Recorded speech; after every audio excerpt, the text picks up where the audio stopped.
This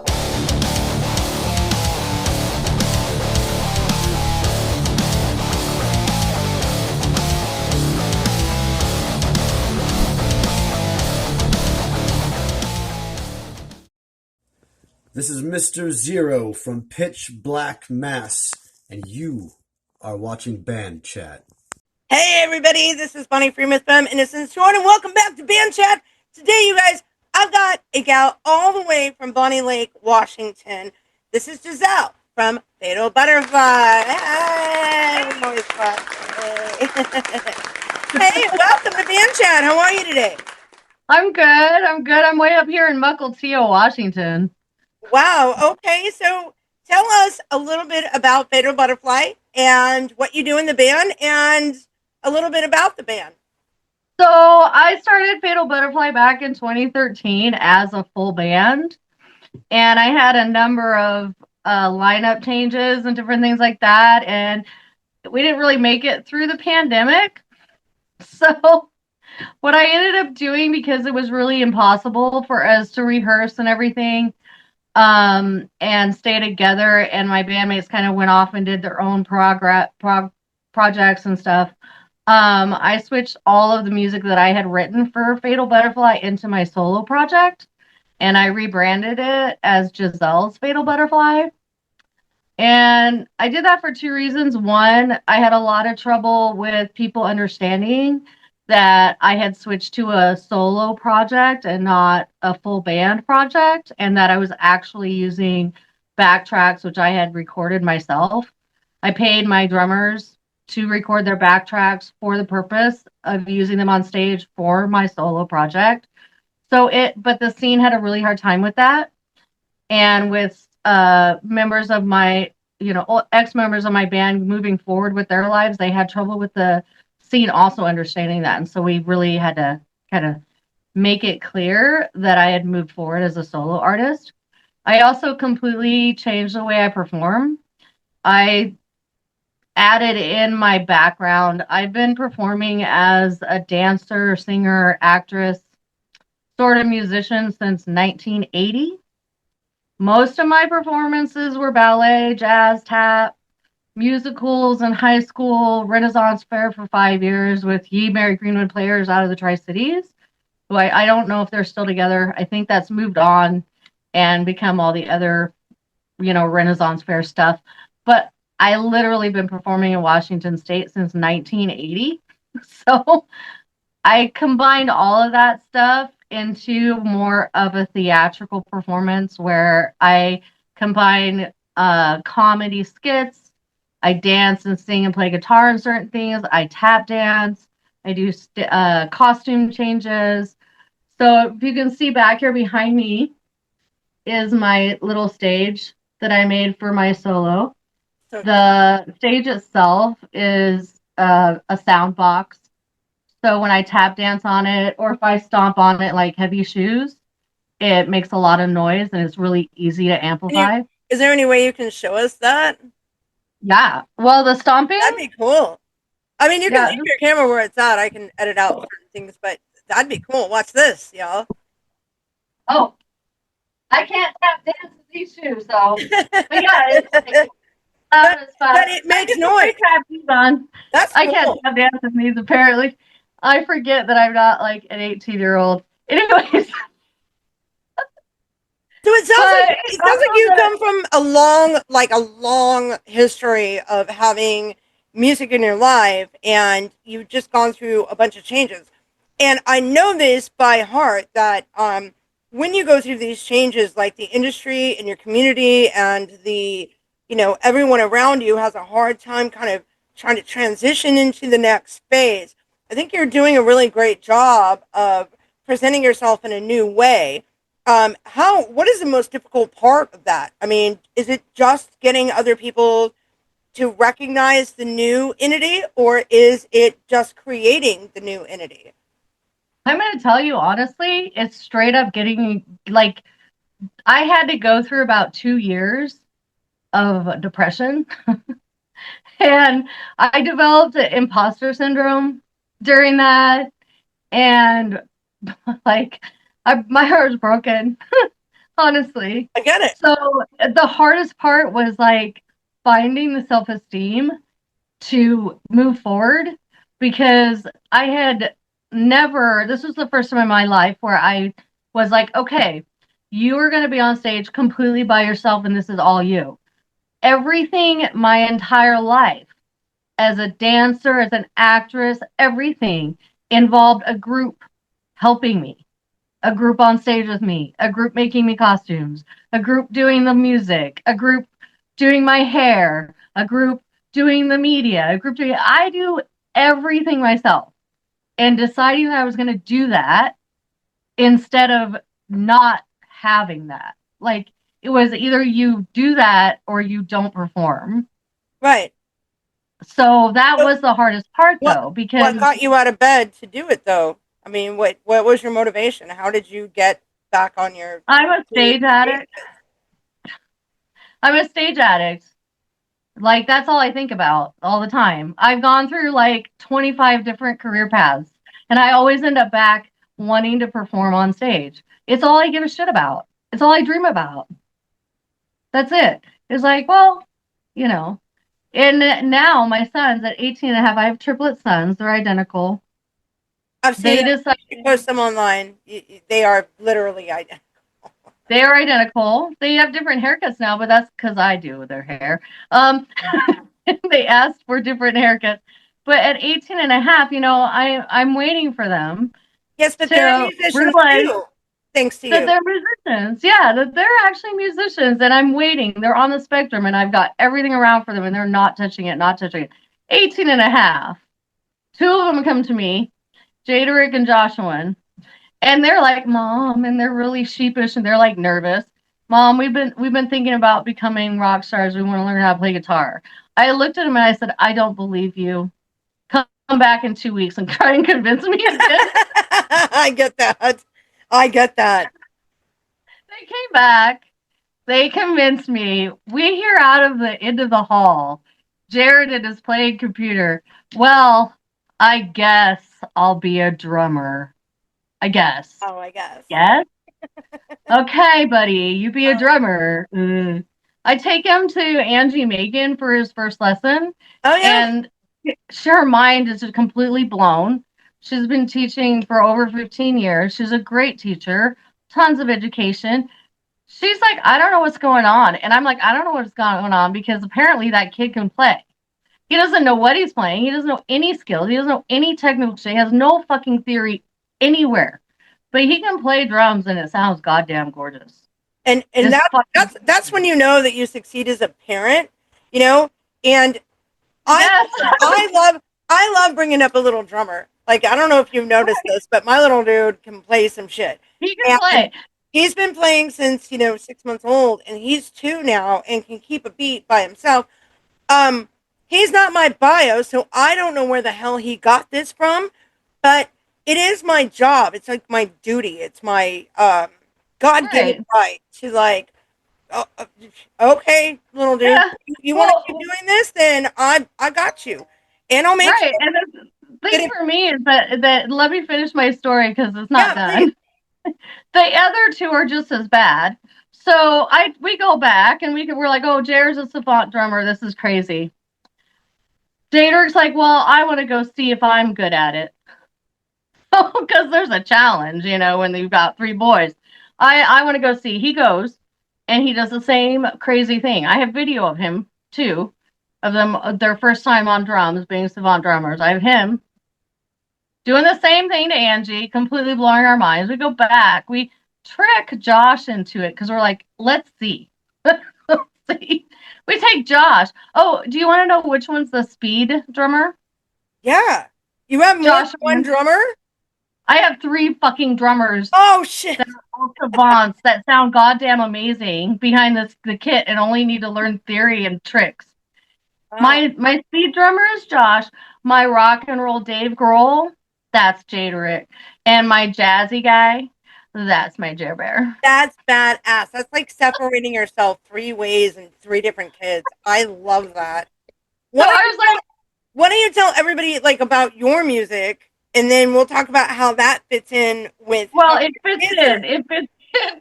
So they've been watching me. They've been listening to me write music and stuff for a decade, right?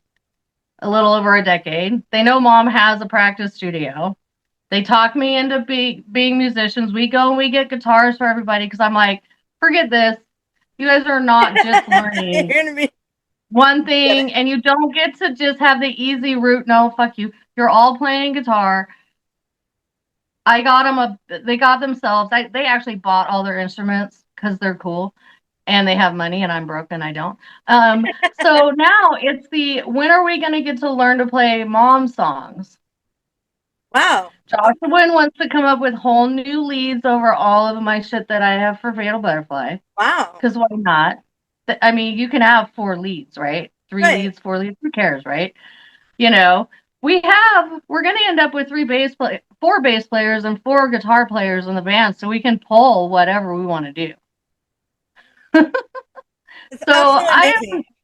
Because my kids yeah. don't want shit to do with my music. They're like, I asked my daughter, I was like, she went to Rivera Fest with us a couple years back, and like, she was all over the place. She got like t-shirts and all this. She had like these light up things. All these people gave her like all this stuff. She had cotton candy. I still don't know where it came from. I didn't even know there was cotton candy on the premise. And so I asked her in a video one day, I go, so how was mom on stage? She was like, I didn't watch that. And I'm like, what? She's like, yeah, my bedroom, the studio. I've heard enough. And I'm like, you seriously did not watch me? She wants nothing to do with it. Nothing. My kids pulled out. We played a little backyard show because we can play Beverly Hills and Brain Stew as a group, as a band. Then I did my little solo shift afterwards, right? Not the whole thing, just playing, right? Not the whole thing, right? Not the big theatrical. Did they watch it? No. They went and ate food. So I made them come to my Club Sir show that I just did, and I only had 15 minutes on stage. I had to do a 15-minute set, Wow. which is insane. Insane. But I went all out. I did a whole dress, everything. I got Joshua and videotaped it. Jaderick videotaped it. Jaredin was manning my merch table. They stepped up all the way for me. That's amazing. And yeah, and I have not, I didn't spend, 18 and a half years raising them to be my little roadies and my bandmates. They just stepped up and decided they were going to do it. But at the same time, too, that really goes to show, I mean, this is something we haven't talked about on Band Chat, and that is, we're parents, man. We're freaking no spring chickens. We've got kids.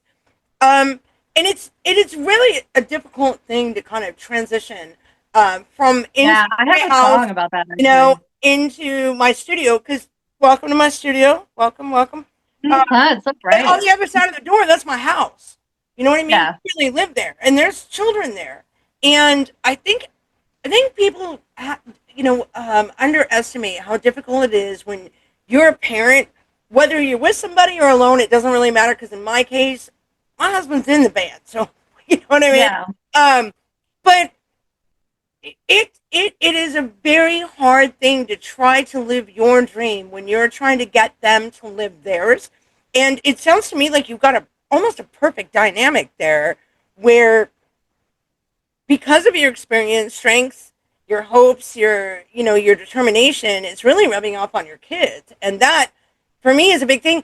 I actually, when I originally saw your profile, I literally thought you guys were a band until I realized that you were their mom. And that's actually a compliment. I mean, it's actually a compliment because, it takes a lot to not be, to be a rock parent, but then to be a advocate rock parent for your kids. So I think that's extremely admirable. I think that, it's underestimated, and I don't think that people realize the difficulty of being a parent while you're trying to live your dream. You know what I mean? I think I make it kind of easy, and I do have a song out called Zombie Family, which is really about that. And I'm working on the music video for it. The guys are going to be in it. They're featured in it as zombies. They do, like, they tackle me and drag me to the ground. I love that. Anyway, We have the next scene to film, but which is getting gory. But anyways, it is about the struggle of being a working parent and being a performing parent, because we don't just do, like, it's not like, oh, I'm going to perform and suddenly people are paying you money to be a performer.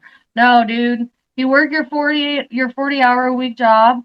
You got to go get another side job because you got to figure out how to pay for the part where you have a passion. And And if your daycare. 40-hour job doesn't pay everything, Right. you're literally running around. So it looks like I make it look easy, but dude, you have no idea. I'm a total wreck. No, I mean daycare for us. Anytime I need daycare, Even especially my going out of makeup. town. I don't know how we do it sometimes. For me, and Megan Story and I talked about this, where it's the oh fuck, oh fuck, oh fuck. Like, how am I gonna pull this off? How do I come up with the money? How do I get the daycare? There's all these things that are really, really Right associated to now. being that parent. And, you know, I don't know how I do it. It's a lot of stress. It's a lot of not sleeping at night. It's a lot of money. And somehow I pull it off every time. Like, it's a fucking miracle. I just trip balls because I'm like, last week there was no way this was going to happen. And today somehow I made it happen. And I think that's called determination, really. Well, and like, we're just really resilient and creative people, and so it doesn't matter that we have no money. Right. Like, it doesn't matter. We don't need the team that Taylor Swift has. We are ourselves. And like, I have 3 different places in my room. I don't know if you can notice. I'm gonna take this off its little thing. You have a great stage, by the way. But up here is like a whole loft that I got. Whoops. And I'll edit this out. I walked into this room. It came open and it has a loft. So up there is like a whole bunch of costuming shit. Because, I mean, costumes matter. Oh, and, and we're going to talk about that personally soon. I mean, you can't have a good show if you don't have good looking costumes. Thank you. By the way, like, look at my makeup job today. I do. What do you think? Love this so much. And I know somebody's biting on my titties. These are the first things I've ever shown on Band Chat, and I'm not sorry for it. No, not at all. What are you going to do with this? What do you want to do with this? What do you what's your aspirations for your new project? What's coming out?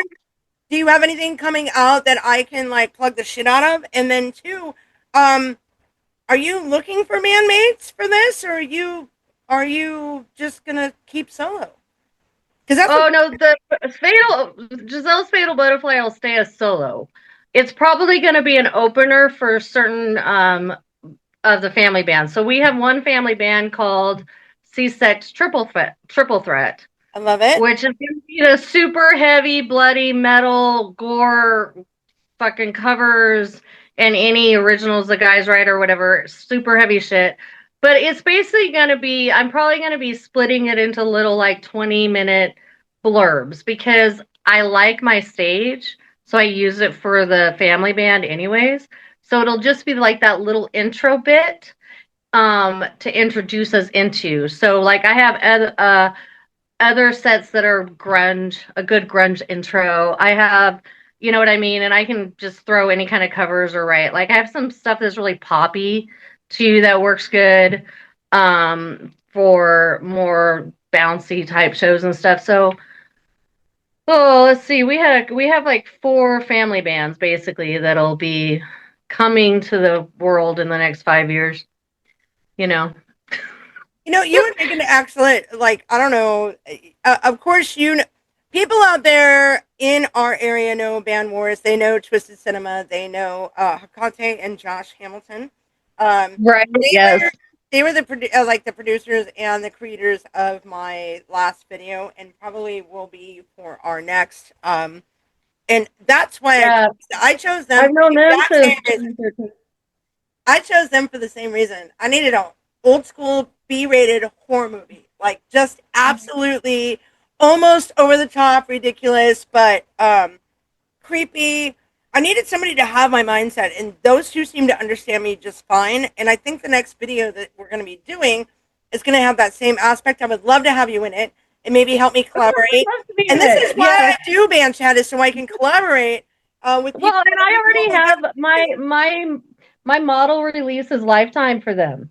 So you don't got to worry about that. If it's a Band Wars sponsored event, they have lifetime allowance to use my image. I love that. I gave them lifetime permission because I don't want to fucking sign shit all the time. No, I would Like, absolutely love to have you as an extra in it and just be like some sort of horror goddess, and that would be sick for me. Like, um, that sounds like a blast. Let's do it. yeah. So, do you have anything coming out that I can like tell the world about? Do you have anything that you would like So, folks to know about your current project? so I'm moving all of my songs onto Bandcamp. So I just opened up my Bandcamp, and I think I sent you the link for that. Yep, And I if will you put could that push in the that description one below. for sure. So go Uh-huh. check And out her band camp. yep, yep. And I also, my YouTube page needs subscribers big time. So if you could push on that. Basically, what I'm doing for the next like 6 months is working on music videos and also putting out, I do these little selfie videos. Like today, I set up a whole thing in here and I do like a little selfie video of a song that I have that I've done because everything's on the backtrack. So I live play the guitar and I live sing and I do whatever choreography I've come up with. Who knows? Because I'm kind of a nut. And I basically do that. I'll be putting those on YouTube and I'll be putting all of my recorded stuff on Bandcamp. And really those two those two sites need to be pushed. That's what it is. And then also I'll be getting my merch up on swagandwagon.com is going to be handling most of my merch. Because I work with the owner of that a lot over here. He's like the guy who runs my studio in Mukilteo. People in Mukilteo probably know where I'm talking about, but if you aren't in Mukilteo, oh well, sad for you. Anyways, I love my studio. There's like some really good musicians here. And that's mostly what it is. And then I have a show in Vegas for my 15-minute medley. That'll be going up. Tickets will be going out for those soon. And if I have any other shows coming up, they'll be up on my Facebook page first. So, Okay, and I'm going to get all those links and make sure that they are in the description below. So I want everybody out there to go check her out. Go give her all your love. It is not easy, one, to be in a band, not easy, two, to be a parent in a band, and three, it's not easy to go from a band to be a solo artist. For you, what is the best part of being a solo artist right now? honestly, it's the total creative freedom. Like, nobody can tell me no. So, I don't have anyone say, don't wear that makeup, don't do this, don't try that. It's too wild, it's too crazy. You're gonna offend people. Like, I don't know about you, but I am a punk. Like, I am a person under no king. I don't know any other description for me.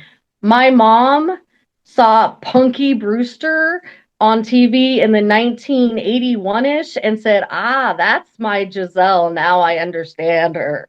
Like, that's me. So for me, it's the total freedom of it. I don't have anyone with their insecurities clouding what I can do. So I don't have anyone feeding into my own imposter syndrome, which can be absolutely debilitating. I've gotten completely dressed up, been told I'm gonna go somewhere, get in the car, drive down to the location, get within a block of it, and turn around and go back home because I had a fucking panic attack because I can't find a place to park. Straight up. Yep. So it's been like that. Probably is the most freeing thing. Is it's fixed my a lot of my self-esteem, my confidence. Well, I think music really does bring our mental emotions forefront. I think that a lot of people don't put that association in with being a musician or being in, just being in the community. There is a lot of insecurity. There is a lot of battling yourself. Sometimes, like I'll get to a place and I'll just be like, oh my god, why am I doing this? Like, I'm Mm-hmm. bloated today, or like my makeup just doesn't look good, or what if my voice doesn't My voice. What if they put smoke oh, on the stage? Yeah, and there are days where, like, after the fact, especially with a big show, for instance, and we brought it up before, but like playing at the Whiskey a Go Go, like I was good. I didn't drink, didn't do anything. I was totally professional. I got home and went through this bout of like absolute depression because I walked in the door to like dishes. Uh, Yeah, yeah. know how to readjust. And it was really nice to find out, and I won't mention who that is, but someone not too long after that had posted about the after stage depression that you can go through. Now, I'm sure, big sign bands that are on the stage all the time probably don't go through that. But those of us who are, middle ground, man, it is really hard to go back, especially when you're in the limelight and you've got all these people screaming for you and you look real good and you sounded really good. And then all of a sudden, there's nothing. It's just normal, Yeah. and that's Well, heavy. we call that the drops. In the BDSM world, we call that the drops. Okay? But it's actually completely normal. And it happens to everybody. And I've dealt with it. Like, I've been on stage since I was 5. So I know that huge endorphin rush, that huge adrenaline and oxytocin rush you get when you're on stage and you're on the world. And when you come home and that's not happening for about 3 to 5 days, you will have a drop in that. And if you're not doing something physical that keeps that boost coming out, you will go through depression. So, like a lot of people, it hits everyone. Yeah, Don't think that it doesn't hit them. In fact, it hard. probably hits Taylor so goddamn fucking hard. Mm. Taylor Swift and like those guys up there, Maynard and all of them, way harder than it hits us. Way harder. And it probably takes longer to hit them. They roll out longer, so they got that high longer. So the thing is, the challenge is, like, I was a dancer. I was a stripper for 7 years, and you have that high and low. You're on stage every hour for 2 songs, typically, and you're dancing for guys. You're making money. You got all this positive shit. You feel like you're way high, right? But when they stop saying yes to you and they're saying no to you all goddamn night long, and you got 100 guys being dicks to you and saying no to you, and you owe house rent, it drops. And you have to learn how to mitigate that and handle that. And a lot of people don't. And like I know people who have been way up on high, okay? And they tell me that's when they started their drug addiction. That's where the alcoholism comes from. That's where the fucking shit comes from. And if you don't know how to handle it, you get fucked. And it's like, I'm not perfect. I will tell you, I'm not perfect. But at least I do know that sometimes I just need to go lift weights. That's it. You know what I mean? I I do. just need to go lift weights, And you sometimes, know? and sometimes like you have to get out of your head. That I think that's a big part, especially when, like, if I ever went solo, it would take me a while to do that. I don't think that I could just jump out of this band and decide I'm going to go solo, because I would be like, I created everything for it. Like, I have put Mm-hmm. my life and my soul, my rent, my fucking, like, my life. I don't get to go out. I don't get to go to like the beach. I don't get to go on vacation. My vacations are when I'm on the road. And so Right. I'd really like to commend you on, and excuse the expression, but picking your balls up off the floor and finding, yourself enough to be able to step up and literally um, doing this damn thing, because this can't be easy. Um, we do have about 10 minutes left, so I want to make sure that we get all of your socials. Um, but what I was saying is, I really commend the fact that something in you just isn't stopping you. I think what is stopping you is the inability of the community yet to figure out um, that Oh yeah, I'm confusing. what you're doing now, and of course, it's going to come with a higher expectation. But I think at the end of the day, like, um, you're passing those barriers now. You're here on Band Chat. I mean, you are doing things for yourself. You're in studio right now. These are things that are really, really hard to get out of bed and do. They just are. So I'd like to commend you for that. And then two, I'd like to invite you anytime you want to come open for us, man. I would love that. If you're creepy and all that, and you've got yourself a stage show, man, that'd be awesome. I would absolutely love that, and you're more than welcome anytime. Um, so why don't you tell everybody how we can find you um, in the future? What are you up to in the next month? So definitely get on Facebook.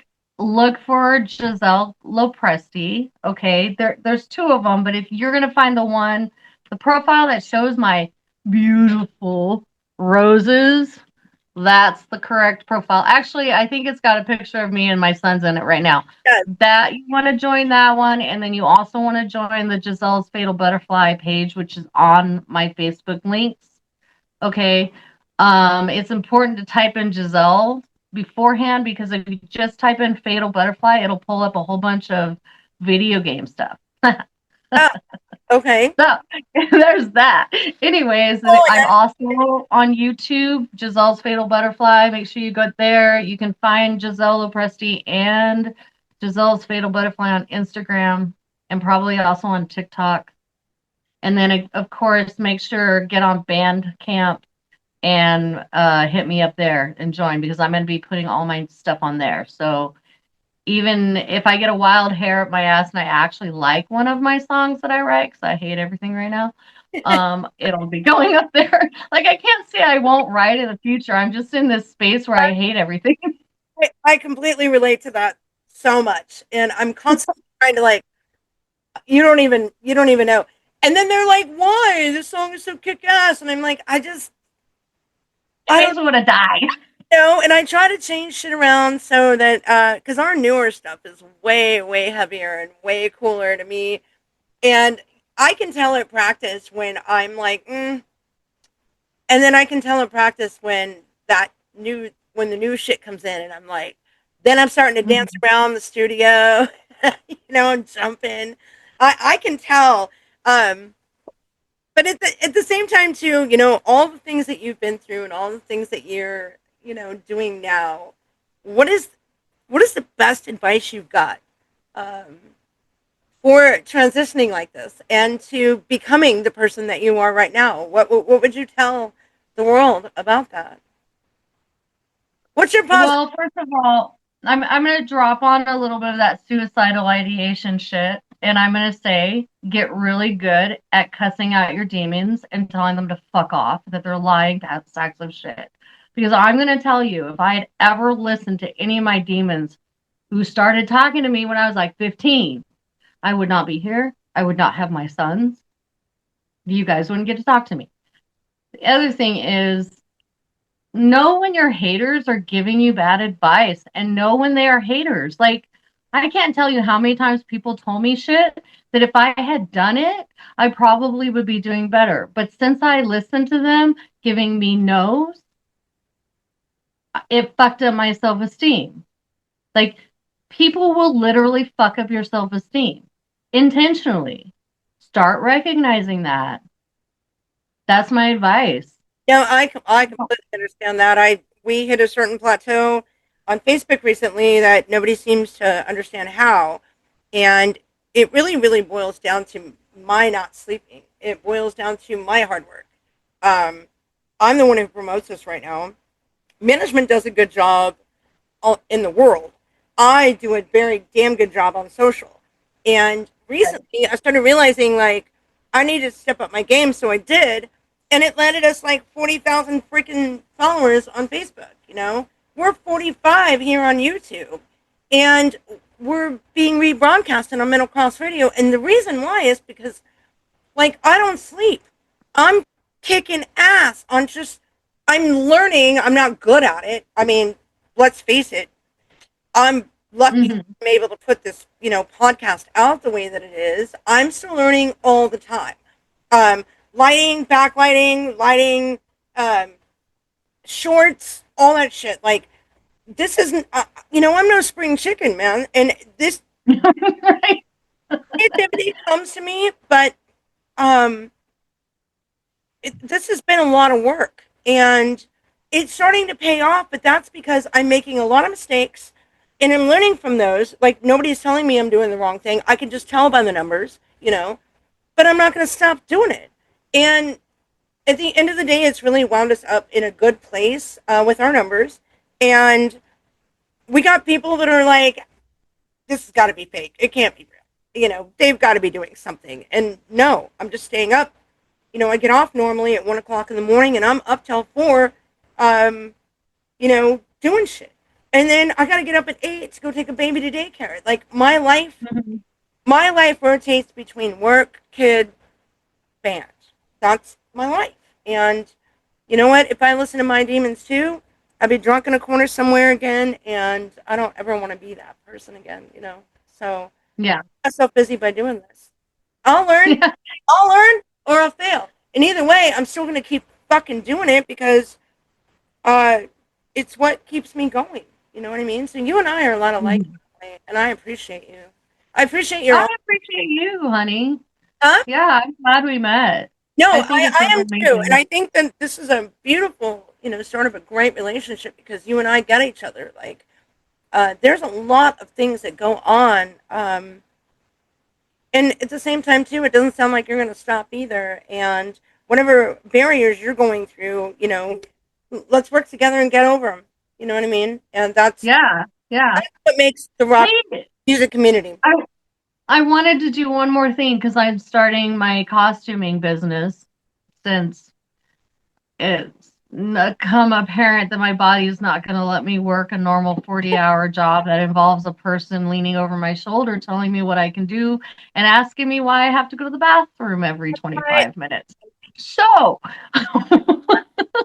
I did drop the flyer on your messenger, and basically that's my phone number. You can text message me. I do all kinds of costuming. I do repairs. I just made some amazing stage pants. I do my own costuming. My mom found me. This is a funny story. At age 5, my mom finds me with my older brother. He's 8 and I'm 5. And I'm standing there with an upholstery needle that I'm going to thread. And basically that was the start of my sewing career. Well, I'll tell you what, if I've been sewing for 45 years. Anybody is interested in new costuming ideas, you can hit her up on her Facebook, and I'm going to put that link down below. For sure. Her and I are going to have this conversation, but I don't want this to hang up on her. So, yeah. I just want to thank you so much for your honesty, for your, for your integrity, for suiting up and showing up for the job you want in your life. And I'm so glad that you came on Band Chat. Guys, go like, subscribe, share to her channel. I'm going to put that down below too. And thank you so much for joining us today. If you're watching here on YouTube, thank you guys so much. Don't forget to ding ding and all that shit. And then if you're listening on Kross Rado, we can definitely get her some spots on there. But then too, we really appreciate you listening in. So Giselle, thank you so much for being here with me. And I look forward to a beautiful new friendship with you. Thank you so much. It was really wonderful being here, and thank you for inviting me. I'm so happy you made my day. Of course. You have yourself a great day, and we'll talk soon. You too. Big hugs, love. Man, metalheads, let me tell you something. As I sit here editing this video, I'm starting to reflect on how real this was, and how this is the reason I started Band Chat, was because there are so many stories behind the green screen, in the backstage, and it's real. This lifestyle is very real, and sometimes it isn't easy, and I think Giselle said it all. So please, go and like and subscribe, share to her channel, go and listen to her music. She's amazing. So I just want to thank her for her honesty, her openness, and for her integrity. Next week, ladies and gentlemen, I've got another banger for you. I'm bringing, Band Chat is literally hopping the pond to Ireland to sit down and talk to Danny Six. Now, this guy has just given us our brand new title intro song, and I think you guys are going to love it. It's Rise of the Fallen, which, if you know me at all, or if you've been watching Band Chat, you know that that's a perfect title for this. I absolutely can't wait. I want to thank everybody on Metal Kross Radio for listening in, and I'd like to thank you for tuning in every single Friday night, 8 o'clock. We bring you a brand new band chat. We're bringing the green room into your living room, and we can't thank you enough for your support. If you are in a band and you would like to be on band chat, please hit me up. I would absolutely love it. You can put a comment down below, or you can email me at innocencetorn@gmail.com. Until next week, guys, crank it up to 13, keep those horns held high, and we'll see you next week. Good night.